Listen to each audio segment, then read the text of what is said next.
Dober večer vsem.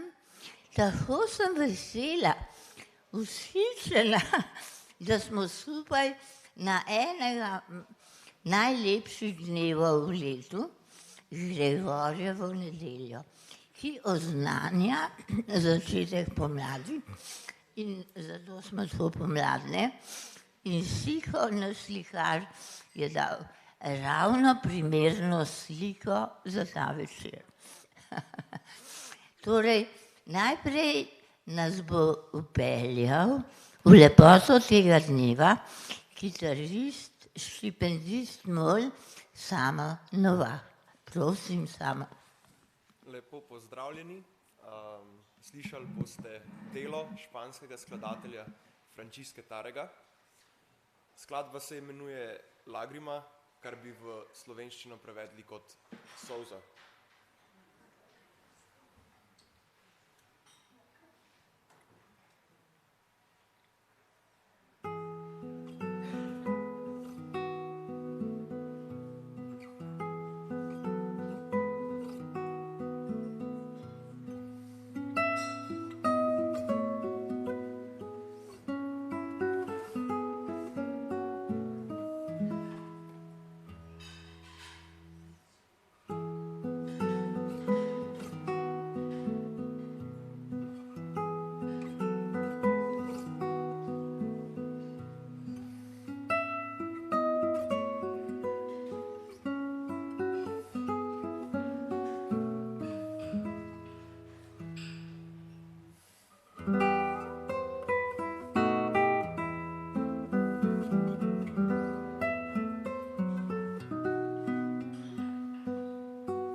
Dragi Samo, kot bi vedeli, da je v odnosu mama-hči-hči-mama zelo pogosta solza, pa ne samo ena, mnogo solza.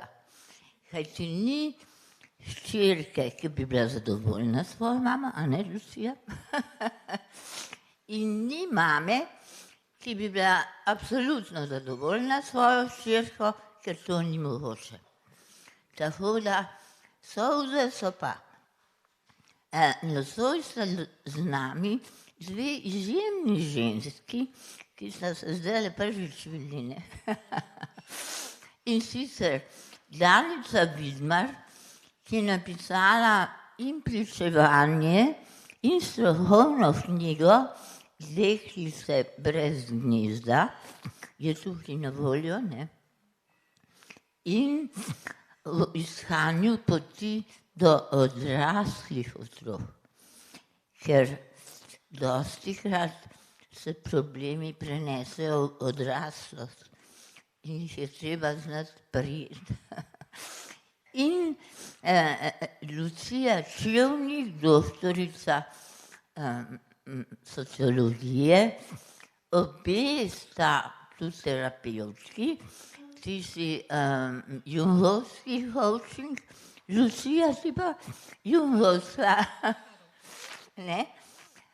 Tako da imata zelo veliko stičnih točk in temu bi Jung rekel sinhroniciteta, ker smo se povezali po internetu, ne da bi sploh vedele ena za drugo.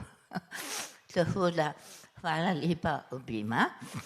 Zdaj bi pa prosila za začetek Danica en kratek odlomek, za katerega meniš, da je značilen za tvojo knjigo in tvoje srce. Ja, jaz bom pravzaprav bom kar izbrala ta stavek s konca knjige, ker namreč bi povedala to, da je knjigi sicer naslov V iskanju poti do odraslih otrok, ampak v tem iskanju poti do otrok sem jaz pravzaprav najprej našla sebe, ker najprej moraš najti sebe, da lahko najdeš kogarkoli in vidiš kogarkoli. In zato bom prebrala kar en odstavek s konca knjige.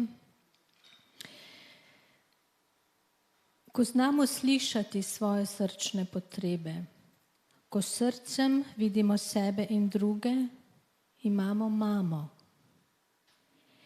In ko se pogumno odpravimo v iskanje tega, kar nas izpolnjuje, tolaži in zdravi, ko gradimo, zgradimo in vzljubimo svojo samostojnost, imamo očeta. In ko znamo oboje, imamo v sebi starše, imamo dom. Občutek, da smo za vse sami, da nikamor ne spadamo in da nas nihče zares ne vidi, se preoblikuje, ko uzremo sami sebe. In šele takrat lahko izpolnjeno bivamo ob drugih, tudi ob svojih otrocih odraščajočih ali že odraslih. Hvala lepa, Danica. Lucija, draga, ti tudi tako pišeš v svoji knjigi, a ne? Da je najprej treba prepoznati samega sebe, da lahko sploh vstopimo v en poln odnos. Tebe sem pa kar določila, da prebereš konec te lepe knjigice. Imamo pa še eno, novo, čist svežo. Ja, hčerka mami, to da dovolj izbere za darila za dom. Prosim, Lucija. Torej, ta odlomek je iz knjige Mama hčerki, pa bom kar prebrala. Naj bo ta knjiga katar za moje pekoče vesti in obenem odraz materinske ljubezni, tebi, zate, deklica moja. Mislila sem, da te moram kot mama veliko učiti in še več naučiti. Z besedami, s pogojevanji, z nadzorom in s kaznimi. Pri tem pa sem spregledala, da sem mi bila poslana, da skozi najin odnos sama spoznam, kdo v resnici sem. Skušala sem te zaščititi, a sedaj vem, da so bile to zgolj pasti mojih strahov. Hotela sem, da si najboljša, v čemer se je zrcalil moj lastni občutek nezadostnosti, neuspeha. Te silila k sprejemanju konvencij glede videza in vedenja, kar je razkrivalo zgolj mojo bojazen in negotovost biti v življenju neobremenjena s tem, kar in kdor v resnici si, ne glede na mnenja in odobravanje drugih. Odprla si mi oči, deklica moja. Toda še veliko se moram naučiti o sebi, o tebi in o življenju. Prosim, bodi potrpežljiva z mano. Hvala ti, da si stopila v moje življenje. Hvaležna mama. Mi smo lahko hvaležni otrokom, a ne Danica, ker ni boljših učiteljev, kot so naši otroci. Jaz tudi zato posvečam to svojo knjigo, poleg Jesperju Julu, ki je bil moj nekak vodnik, svojima hčerama, ki sta bili res moji najboljši učiteljici in sta še, ker se to nikoli ne neha v resnici.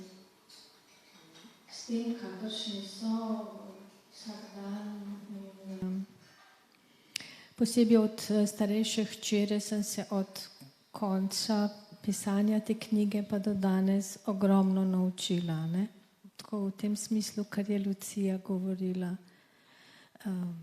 moji strahovi so te obremenili, hotela sem, da se ti nič ne zgodi, ko si se podajala v kraje, ki so bili meni pa popolnoma tuji in neznani. Mi je bilo, me je strah, ne? Šele zdaj lahko rečem, da sem srečna, da jo vidim, ne vem, da jo vidim v Indiji, ki je meni dežela, kamor se jaz ne bi nikoli podala. Ne? Tako da, ja, ona me še zelo uči, pa tudi mlajša, no. In vnuki so zdaj součitelji. Ja, Lucija, v tvoji knjigi in v tvojih danicah in v naših srcih je pogosto občutek krivde. To se pa meni zdi nekaj groznega, ne?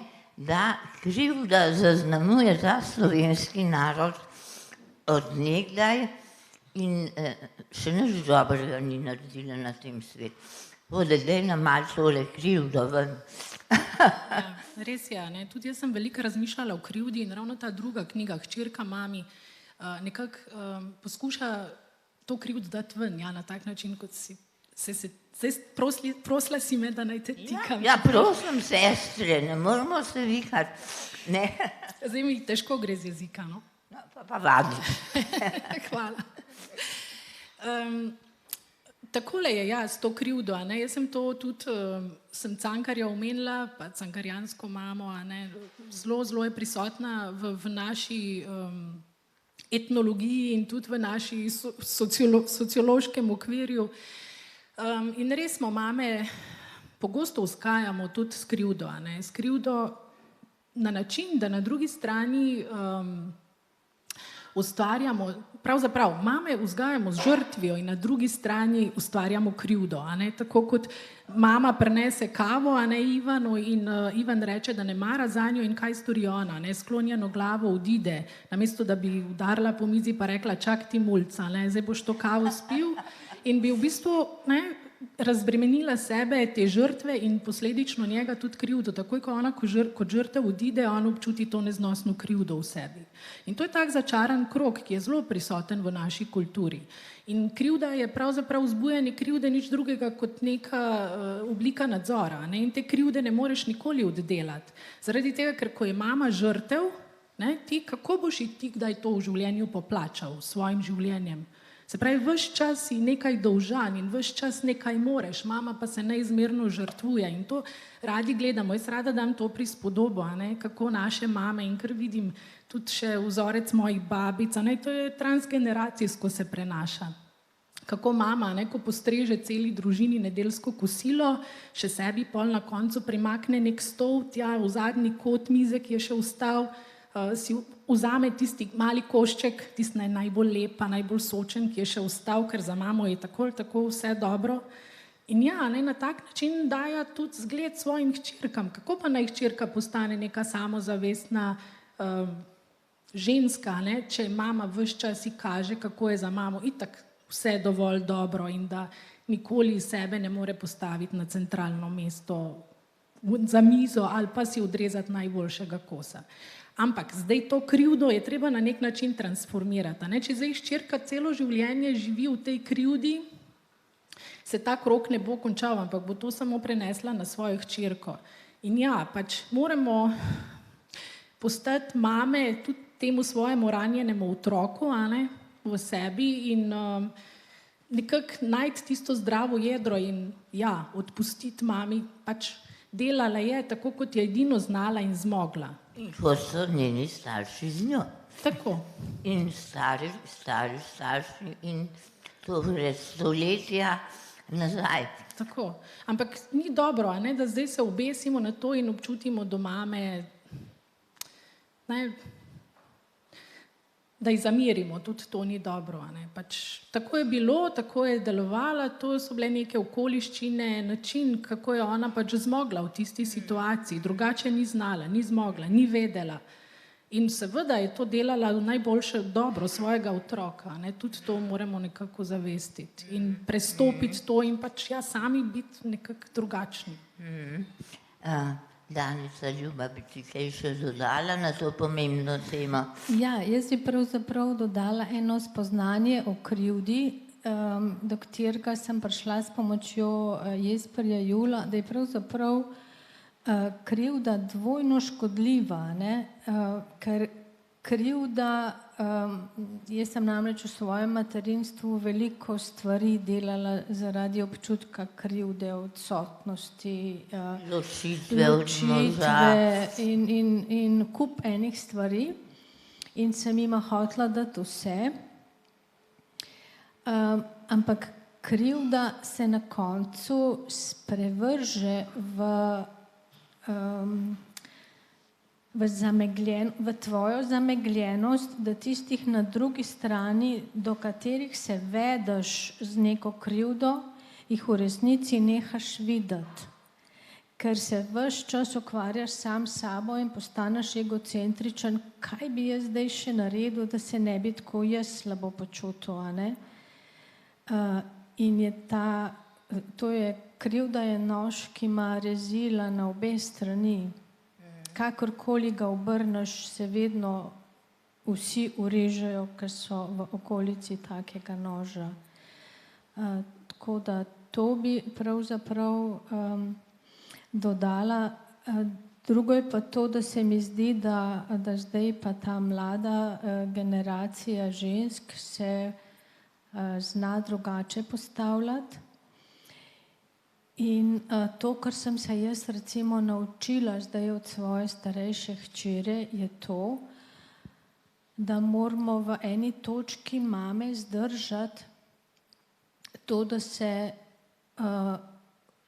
naše hčere od nas odmaknejo, zato da lahko si najdejo en svoj modus vivendi, ker tudi, če jaz nič narečem, ona ve, kako jaz čuti, kako jaz mislim, ne? Tako da ta odmik je zelo težko zdržati. Moraš zelo čutiti, razumeti in delati na res na neki brezpogojni ljubezni, to iskati ljubezen do sebe, do otroka, ki ga ne razumeš, ki samo veš, da je odrasel, da hodi po svoji poti in se je zelo težko sprijazniti s tem, da mu koristi, da nisi v bližini. To lahko ponovimo, da otroku koristi, da nismo v bližini. Ne? Ker mi bi najraje zahrpali vezale, da bi bil varen, zaščiten in tako naprej. Lucija, močna tema je ta beseda, kako zdržati. Kako zdržati odnos, ne da bi bili supi, ne da bi bili razumljeni objeti, pa vendar je možno z ljubeznijo v sebi zdržati. Povej nam. Ja, težko je zdržati, ja. Težko je zdržati. Večkrat se postavim v to dvojno vlogo, ne, kot hčerka in kot mama. Ne, zdržati ta odnos, to distanco do mame in zdržati tudi to distanco do hčerke na nek način, ne, da nisi ves čas tam, ne, in so ti drugi partner in tudi otrok sam, če si vsaj malo čuječ in malo pozoren, lahko res dobro ogledalo, ne. To mi je hčerka in tudi partner, ravno smo se prej pogovarjali s prijateljico, ne, mi je enkrat rekla, ne, mami, ti sploh, vedno mi vzbujaš slabo vest, kadar nič ne počnem, ker jaz sem deloholik po duši, ne, in to zelo rada počnem. Še ena. Ja. Slušaj, namreč tudi ena deloholična. Ja, ampak to je resen simptom, ne. To je resen simptom, kot pridnost, ne. Ojoj, ta je pa še To je hujše. še hujše, ja. To je verjetno še hujše. Ja, vmes bom kar ponovila, en najboljših naslovov ever je Pridne ženske pridejo v nebesa, poredne pa hammer hoščijo. Ja. Tako da, kar se pridnosti tiče, damo temu adahta. Ne, nikar ne učite otroke, da morajo biti pridni. Ne, to pa ni dobra dota. No, prosim, nadaljuj, Lucija. Ja, res, no. In to pač se mi zdi včasih te mal strezni, ne? Kaj počneš, kaj delaš, kaj daješ svojemu otroku naprej, te vzorce. In tega seveda ne vidiš, ne opaziš, če nisi pozoren ali pa če nekdo ti ne nastavi ogledala. Je pa to seveda zelo težko, ker pač delaš iz tega, kdor si, kar si, in to pač je v vsaki tvoji celici obstaja in te žene naprej, a ne? In vzbujati slabo vest, ko si otroku, ki je utrujen, da se uleže, da se spočije, da je na računalniku ti svoj čas, ko ga ima, ne, ni dobro, zato ker že tako drvimo skozi življenje 300 na uro in se moramo znati ustaviti, ne, in govorimo, ja, odrasli smo izgoreli, a koliko pa je otrok, ki so že izgoreli, ampak tega ne prepoznamo, oni so pridni in nam je to super in smo spet pridni in v takih malih vsakdanjih stvareh lahko najbolj opazimo te neke svoje toksične pritiske, ki jih sejemo in predajamo svojim potomcem. Koliko je pa stara tvoja hči? Moja hčerka je zdaj 11. Občutljiva leta, ne? Zelo, zelo. Začelo se je v koroni že in takrat je pravzaprav ta moja knjiga začela nastajati kot neka moja samorefleksija, zaradi tega, ker so stvari čist eskalirale. Ne? Zdaj to upam, že povedati. Je prebrala to knjigo? Je prebrala, verjetno je prebrala. Bom rekla, je na njeni polici z res dolgim posvetilom, kolikor je praznih strani. Ampak ko sem jo enkrat vprašala in sem jo vprašala, čuj, pa si ti kaj pokukala v to knjigo, čeprav vem, da ve, kako je nastajala in kaj je bilo, saj sva se kdaj pogovarjala, ampak rekla, mami, to je tako žalostno. Tako da tu nekje sva zaključila, ampak je ta knjiga na nek način moje opravičilo njej, da takrat in tudi zdaj marsikdaj ne zmorem in ne znam drugače. In bo mogoče skozi to nekako tudi razumela vse te moje frustracije, moje težave, tudi moje travmatično otroštvo in bo mogoče to neka vez za kasneje, ko bo gledala mogoče na najin odnos z drugimi očmi. Rekla si travmatično otroštvo. To ima ta tudi slutno. Ker smo pa mi vsi otroci, in rastemo iz tega otroštva. Se prosim, Danica, da na kratko opišeš svoje otroštvo, ki je bilo pa res grozno. Dekle, ki se je rodila brez lulčka. Si morate misliti. No, povej. Mislim, sej v resnici ni bilo tako bolj travmatično od vseh otrok tistega časa. Bili smo delavska družina in to urejena, torej ni bilo ne alkohola, ni česar od tega. Tisto, kar je mene najbolj zaznamovalo. Laži si, ne? Ja.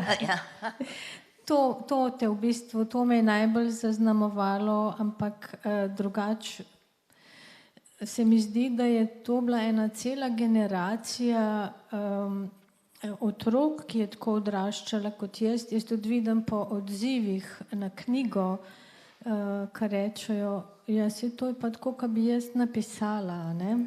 V tem prvem delu, ko govorim o družinskih in o družbenih skrinjah. To je nekaj, kar sem pravzaprav oblikovala, glede na to, da sem 30 let bila Jugoslovanka, pa 30 let živim zdaj v novi državi in vidim, kako je to družbeno okolje ključnega pomena. In Lucija ima sicer zdaj majhnega otroka, jaz imam odrasle otroke in težave ali pa težave, gradnja novih temeljev z odraslimi otroki je drugačen izziv, kot pa peljati odraščajočega otroka skozi življenje. Takrat, ko odrašča, imaš še nekako tudi sprememb v svojih rokah.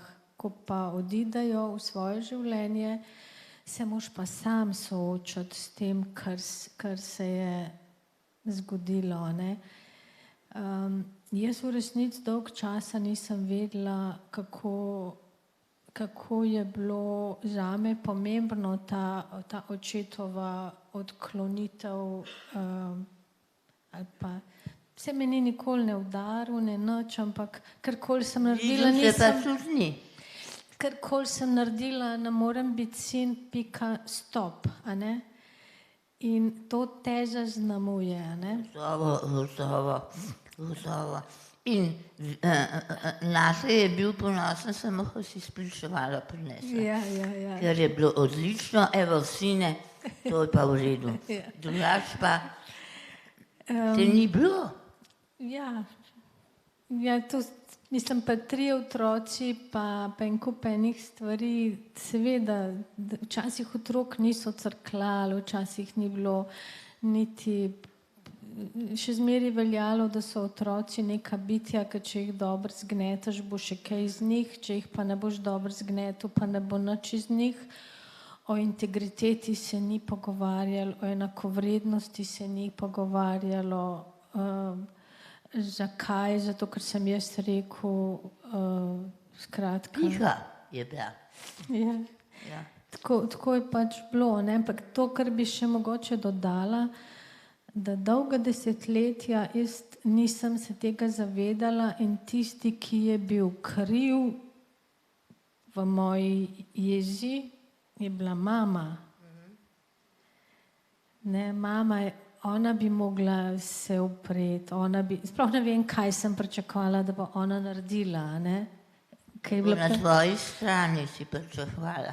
Sploh ne vem, kaj sem pričakovala, sem bila jezna, ne da bi se zavedala, da ona v svoji družinski skrinji nosi, mislim, da je številka 8 od 15 otrok. Letnik 32, kaj bo, v šolo so hodili z enih hribov, enkrat ona, enkrat sestra, ker so imeli samo ene čevlje, kaj čez... Ja, 3 pikce. 3 pikce, ja. Rečeš lahko sam hvala mami za življenje. Ja, to je pa največ, da so nam dali življenje, a ne? Ja. To pa res. To je res, hvala jim. Ti pa povej kaj o svojem otroštvu, ker gotovo se napajaš tudi od tam. Ja, zagotovo. Ne? To so tudi rane, ki jih zdaj počasi celim. Še prej pa pravzaprav sem morala odpreti vse te kufre zaklenjene, neke travme, ki je v bistvu sploh dolgo nisem prepoznavala kot tako. In vidim, da imamo z Danico veliko skupnih stvari. Ja, neverjetno, ja. Ja, tudi jaz sem se rodila kot 3. otrok, tudi ti si kot 3. Srednji otrok. 3 so bili, ja. Ja, jaz sem imela Lucija. Jaz sem imela 2 starejši sestri, starejša je bila 14 let starejša, ena pa 12. In ko sem se rodila, so tudi pričakovali, da bom sin. In mama je bila tako jezna, da me je hotela pustiti v bolnici. Imela je zbrano fantovsko ime in modra oblačila in pol šele babica jo je nekako prepričala, da me je vzela domov in da smo nekako ustvarjali nek odnos. Ampak na začetku sigurno ni bil ljubeč. Ampak to mi je sama povedala, o tem je pol sama govorila. Ampak kar je bilo hujše, je bilo to. Jaz sem bila stara 2 leti, ko je za res hudo boleznijo zbolela moja najstarejša sestra. In v bistvu je 2 leti umirala doma. Zbolela je za levkemijo in ko sem jaz dopolnila 4 leta, je bila ona stara 18 let in je umrla.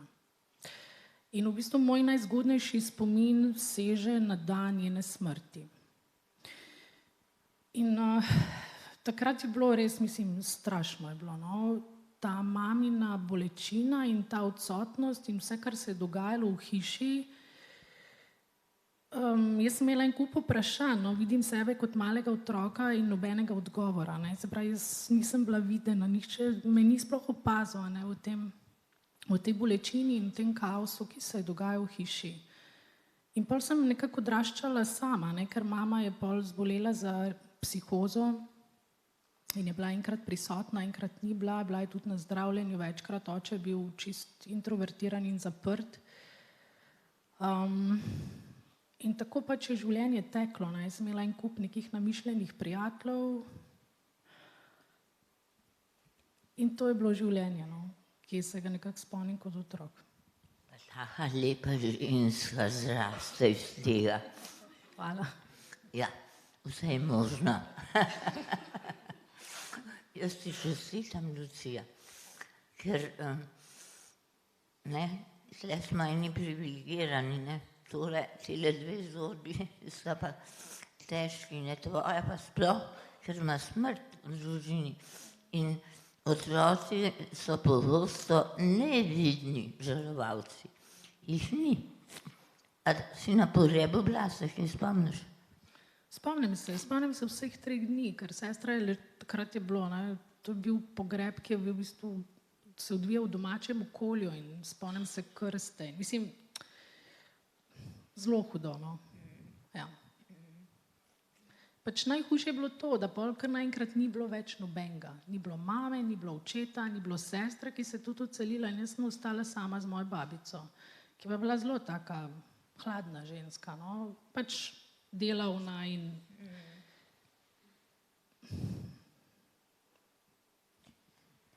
nisem nikoli razmišljala, no, kot otrok, da je bilo karkoli narobe, ampak pol so nastali problemi, ne, ko sem jaz rodila svojo deklico, ker nisem vedela, kaj naj z njo sploh počnem.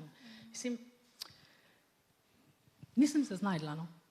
Na začetku se nisem znajdla. Ti tudi ne? Ne, jaz tudi ne. In danes smo šli za doktor Ano Kranc na sprehod in je pravzaprav nekaj zelo dragocenega povedala, kar bom delila tukaj, ne. Rekla je, da se velikokrat ranjenim ženskam zgodi, ko rodijo prvo hčerko, če je hči, ne, da se jih en tak strah polot kot eno soočanje z njeno lastno bolečino. To se pravi nekdo, ki potencialno lahko povzroči vpogled v lastno bolečino, ne. Jaz tudi pravzaprav nisem bila čist srečna, prvič sem bila zelo zmatrana. Pa vsi so govorili o vzhičenju, o sreči, o nebesih, o ne vem čem. Mene je pa bolelo vse telo in samo spala bi in se mi zdelo, če bi zaspala, da bi lahko spala 3 mesece skupaj. Ker sem namreč en teden pred porodom diplomirala. Tako da mislim, da je fino, da se mamam pove, da lahko pride tudi do kakšnih drugih čustev, ker te potem takoj naslednji trenutek pograbi gospa krivda in reče, kakšna mama pa si, ker nisi nič vzhičena, ne, ker bi pa zdaj spala. Lucija, rekla je Danica, odnos mama-hči je prav specifičen, drugačen kot mama-sin. V čem je ta posebnost, ta naveza, ki nikoli ne mine? Ja, v bistvu je hči, bom rekla, na nek način podaljšek svoje mame, ne,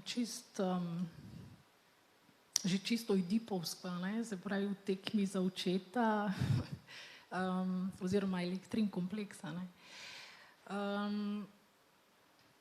Pa ravno ta neka vez, ne, to predajanje te zapuščine na svojo hčer.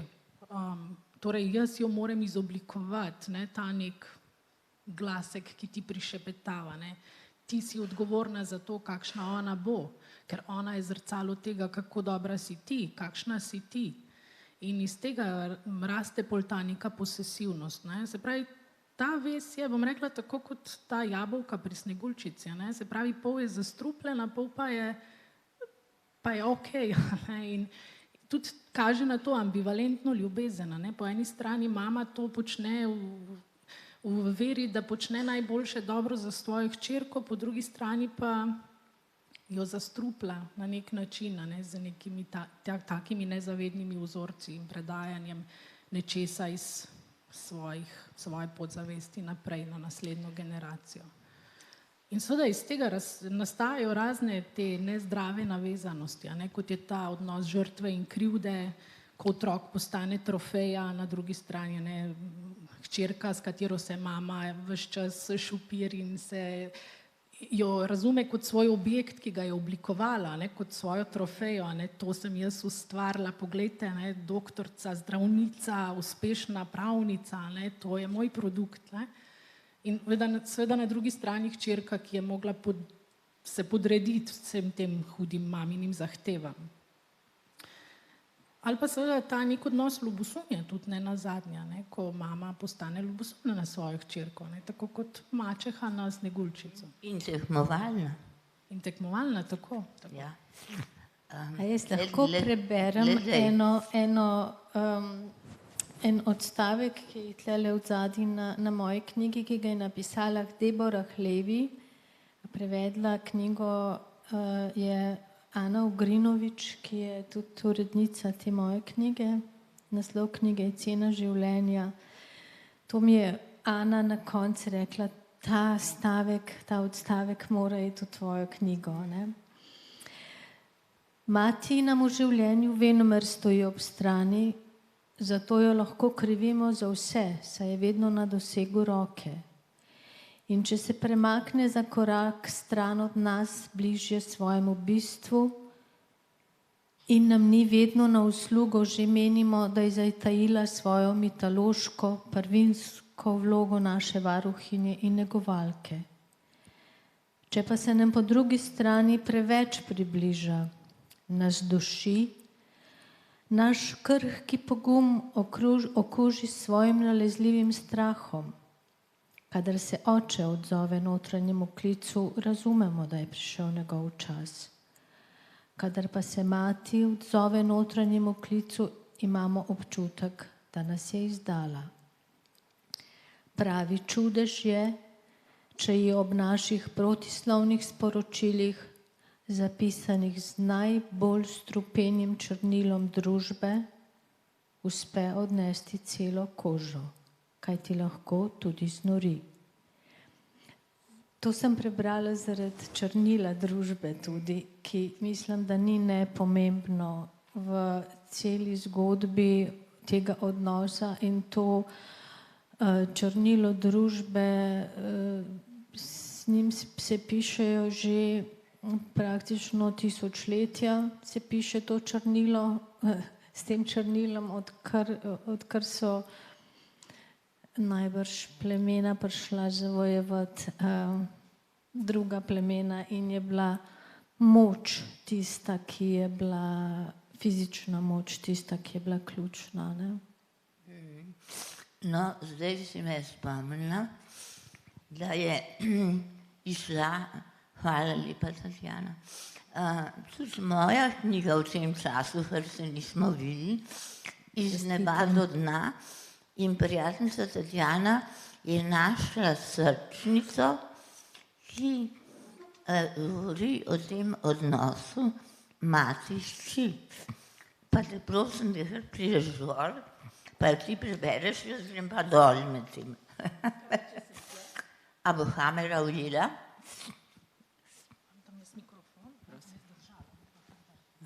Poslušaj svoje srce, ima naslov. Srce govori z ritmom, postanki ali hitenjem. Kar pripoveduje, je tvoja resnica. Ko se potopimo v njegov utrip, zaslišimo tudi materino srce.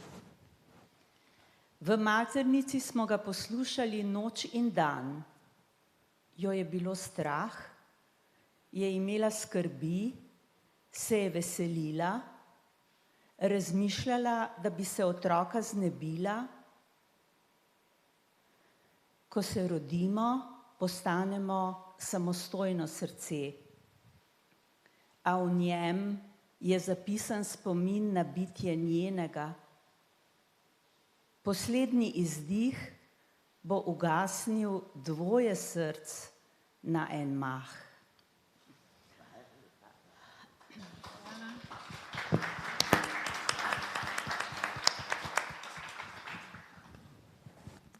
Knjigice so vam na voljo, ker se mi zdi, da gre za tako pomembno reč, ta odnos, ne? Mati, pa tudi mati sin, pa babica, vnuki, da se velja o tem zamisliti, spraševati in jaz po nasvet. Ti si coach, ti si terapeutka. Dajte kaj povedati, zakaj to zelo potrebujemo včasih pomoč in da pomoč ni nobena sramota. To bi rada vedno znova poudarila, ker sami ne zmoremo dostikrat. Povej. Ja, slovenščina je en prečudovit jezik. Ne samo, da je ljubiti, ima noter besedo biti, tako kot ti lepo praviš. Tudi pomoč je ena zelo posebna beseda. Pomoč pomeni, da greš po moč. Pravi Gabi, Ja. tele sedi. In velja tudi, zdaj v oklepaju, a ne, če ti preveč pomagaš otrokom, tudi ti hodiš po njihovo moč. Ampak k terapeutu ali k nekomu, ki ti nudi psihološko podporo na tvoji poti, pa greš za to, da ti pomaga. To se pravi, greš po neko moč, ki je nimaš ali misliš, da je nimaš v sebi, oziroma da nečesa ne vidiš. A ne? In coach je, ali ta, ki te podpre na tej tvoji poti, je nekdo, ki te pravzaprav sprašuje, a si pogledal ta kotak sebe, kotak sebe, kako pa to vidiš. Ker vse, kar v življenju potrebujemo, smo prinesli s seboj in imamo v sebi. In vse rešitve, ki so za nas dobre, jih vemo mi, jih nobeden drug ne ve. Samo ta nekdo, ki te spremlja na tej poti, ti pomaga najti tisto v tebi, ker Jung pravi, ne, ta slavna ledena gora, 20% je tisto, česar se zavedamo, spodaj so pa nezavedno, tako osebno nezavedno, kot kolektivno nezavedno. Ne? In to je tisto, ko pravzaprav začneš te stvari peljati na svetlobo. In ko pridejo na svetlobo, včasih se bolijo, ampak svetloba vedno zdravi. Ja? Ja. Svetloba zdravi, resnica zdravi.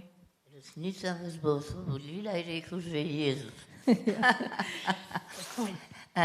Draga Lucija, zdaj pa še ti kaj povej, zakaj priporočaš terapije, pogovore, delo na sebi preprosto. Ja, delo na sebi, ja, tako. Jaz za sebe večkrat rečem, da bolj kot terapeutka, svetovalka, analitik, sem velikokrat bolj prevajalka, ne, da prevajam jezik staršev, razumevanje njihovih najstnikov in to, kar najstniki sporoča nazaj svojim staršem, razumevanje odraslih, ne, zato ker veliko krat pride tudi do kratkega stika. Ne? Super, prevajalka, to rabimo, ker ne razumemo. Tako. In včasih je potrebno stvari samo pogledati malo z drugega zornega kota, malo se spustiti na raven mladostnikov, malo začutiti te njihove vibracije in pol tudi staršem kane, a ne, aha, ok, no, sej ne bojo kar končali pod mostom, če ne bom tako trdo držal teh vajeti, če jih malo zrahlam, bo še vse ok. Ne? In to je ta nek strah, ki ga tudi poskušam nekako razbijati, ne, med generacijami. Jaz pač večinoma delam z mladostniki in pa starši, ampak ponavadi pripeljejo otroke, ne, pa rečejo, z njim je vse narobe, popravite mi ga, ne, jaz rečem, on tekla gre, on je vaša kopija, ne, vi ostanite starši. In potem pač starši nekako poskušamo narediti ali urediti ali pogledati na neke stvari z drugega zornega kota. Ker najrajše je pač s prstom pokazati, ne, on je vse kriv, on nič ne uboga, gledajte, kak je. Ampak ja, on se verjetno zdaj poskuša izviti tu iz nekih vaših primežev, načel. Ne, in zakaj sploh? Ne? Zakaj pa vas tako vrže iz tira njegova nepospravljena soba? Zakaj? Ste se kdaj vprašali? Sem. Dobro.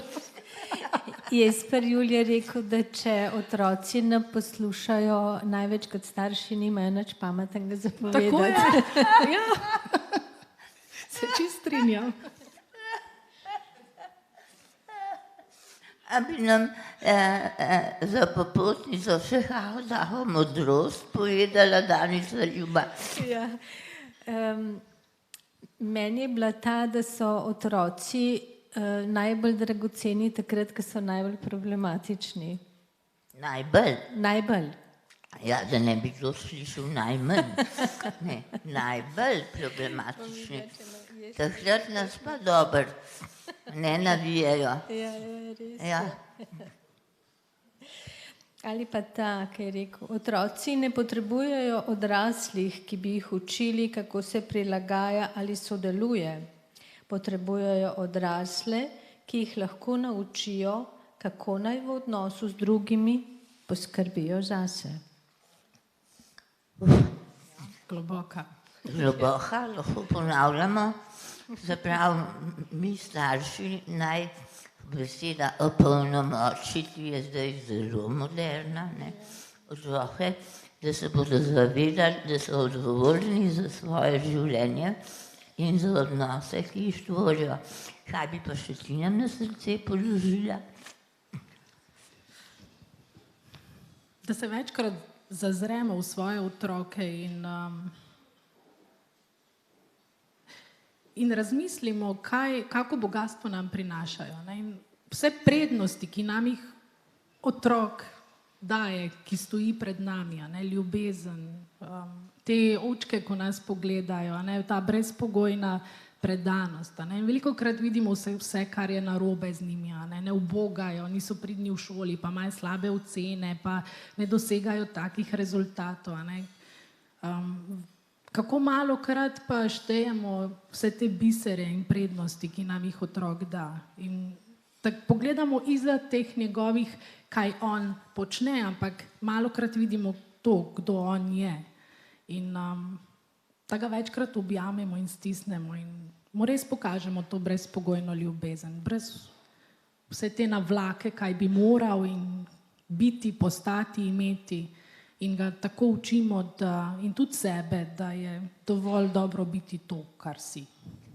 In največ in najboljše. Ja. A jaz lahko k temu otroku, ki si ga zdaj le opisala, dodam še tega našega notranjega otroka, ki spada med te otroke, ki se jih moramo vsak dan učiti. Slišati, potolažiti in reči, tle sem, velik sem, odrasel sem, jaz bom poskrbel zate. Tako, tega otroka bi dala zraven. Hvala lepa, objemimo notranjega otroka in poslušajmo, kaj bo Samo Novak, naš glasbeni kitarist, nam za konec ponudil. Le samo povejte, solza je bila na začetku in zdaj na koncu pogovora bo kaj?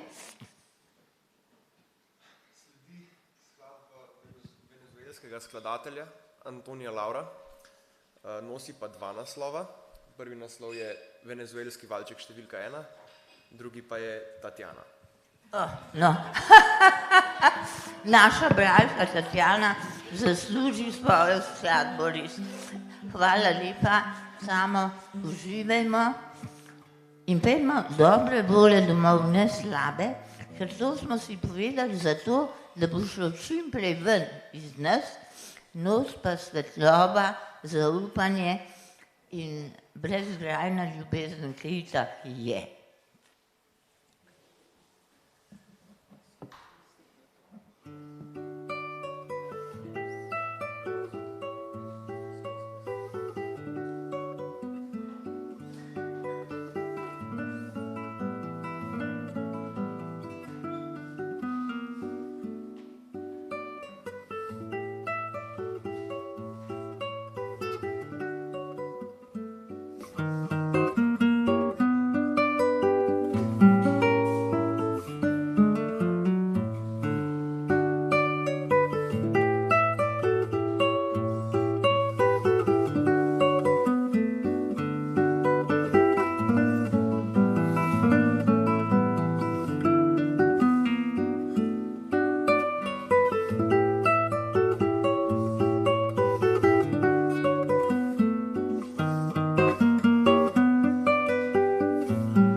Življenje je lahko valček, ne?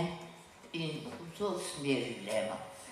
Aprila bomo imeli pa tudi izjemno zanimiv pogovor, ker bosta na teh 2 stolih sedela 2 moščka, pa govorila o podobni problematiki. O, moja mama, se bo začel. In potem nadaljevanje. En moški je Miha Mazzini, ki je napisal knjigo Osebno. O, mama. No, drug moški je pa zelo zanimiv umetnik, Aleksij Hobal, ki je napisal imenitni roman Tipologija Zlatoroga, ampak tudi o, mama. Mislim, to je izhodišče. In kako pa moški razmišljajo o teh rečeh, to bo pa tudi zelo zanimivo. Pojma nimam.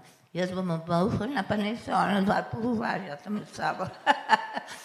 Tole zelo lepo povabljeni aprila, zdaj pa tam so knjige na voljo, privoščite si na Šopka Rožic knjigo za svojo dušo. Hvala vsem, hvala lepa.